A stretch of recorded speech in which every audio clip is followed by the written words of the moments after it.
Alrighty, hey guys, I am gearing up for the touchdown tournament here, and I was going to put together the rookie kind of tips that I have for you guys. This is going to be cover basically hole number one, and I just want to talk a little bit of strategy here. So I believe we're playing kind of a curl par 4 here. The approach that I like to use is I like to have a lot of curl for the ball. So you might want to take something where you have a lot of curl. You know, for instance, the rock or quarterback. So I'm going to go ahead with quarterback.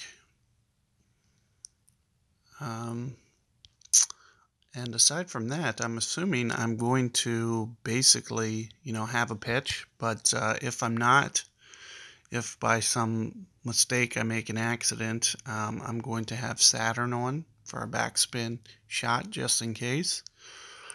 I am going to have Claw on for the or Thorn, either or.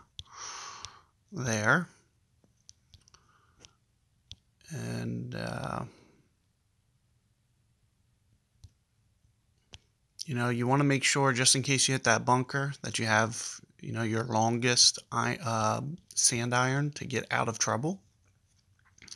So you see the way that I have my bag set up. Now what I also like to do is I also like to put my balls on. Now I might, the goal for hole number one is to make the eagle. So you want something that has a little bit of wind resistance. Of course, here I'm going to go with the Marlin.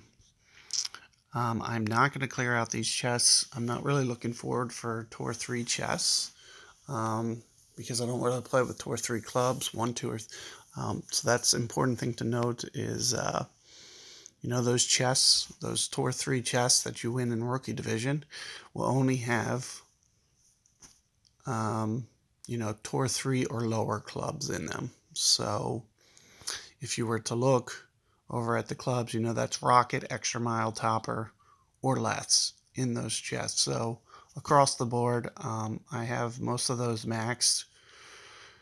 So I'm not going to go ahead and go for that.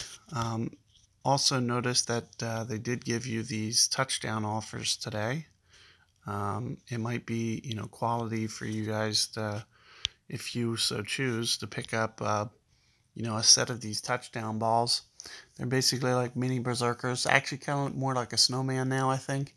They probably go almost as far as snowman, but if you do pick those up, you want to make sure that you're using them downwind only. If you are ever into the wind, you want to make sure you're putting on something with better wind resistance, like, Navigator, Kingmaker, something like that. That's going to resist the wind more. So keep that in mind. And aside from that, let's just go ahead and jump in here. Do hole number one. Now, I do want to mention one thing for you guys. So if you're doing this tournament and you would like to, fail to qualify here in Rookie like I'm going to do, once you fail to qualify, you're going to get the option for balls tomorrow, real cheap in the Rookie Division. You'll get 25 balls, you'll get 500 gem, very similar to that touchdown deal that you saw, but it only costs $2. So just something to consider. It could be a nice little boost. And like I mentioned here, the goal is to kind of curl this around as much as possible. So you are going to see me do this with no power. And I just want to note, I'm going off the right of my bullseye here, and I'm going to make sure that, 3 rings over, as you can see, like 3 rings is still in the fairway, 3 rings off the right of the bullseye. Aside from that, I am going to stack on top of each other, the entire bullseye's worth, plus that ring, and make sure that I'm adding no power. And I'm just going to hit a full massive hook here. And you see that it just kind of bends around the corner here. and you can get down here quite a bit ways. So the more topspin, the more curl you have, the farther it's going to go. So if I was to put, if you have Apocalypse, surely go for it.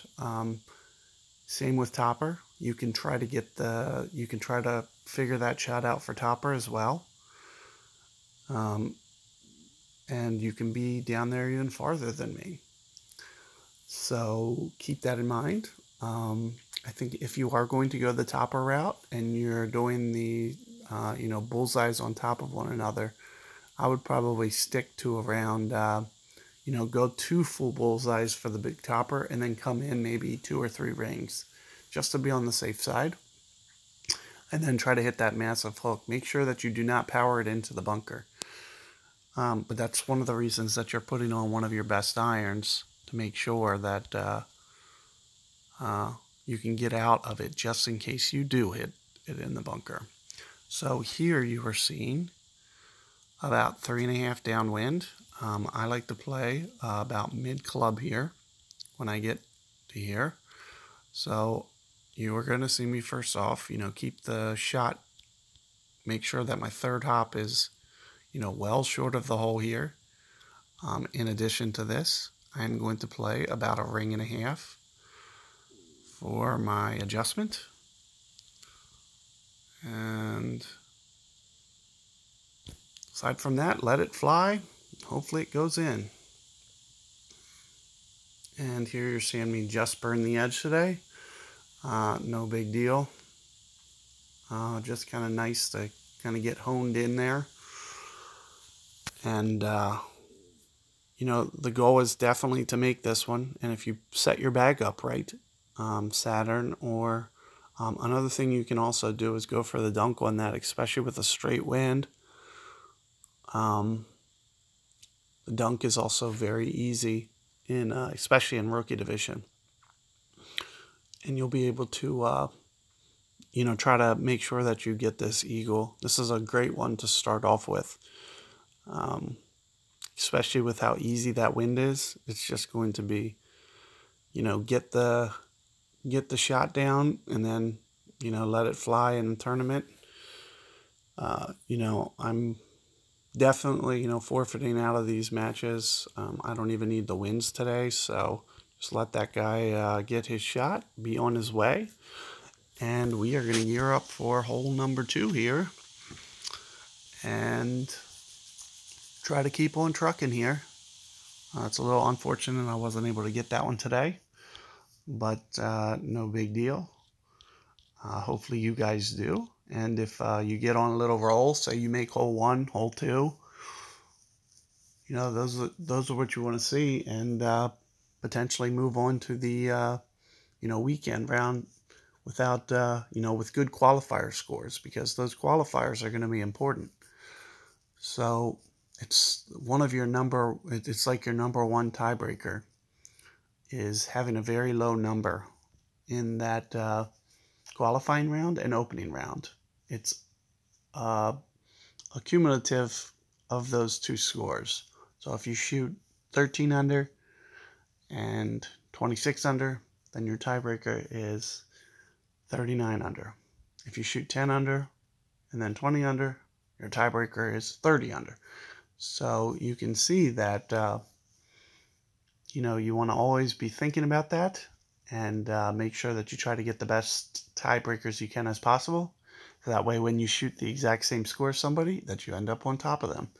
So keep that in mind, and I am going to set up my bag for hole number 2. So good luck, guys.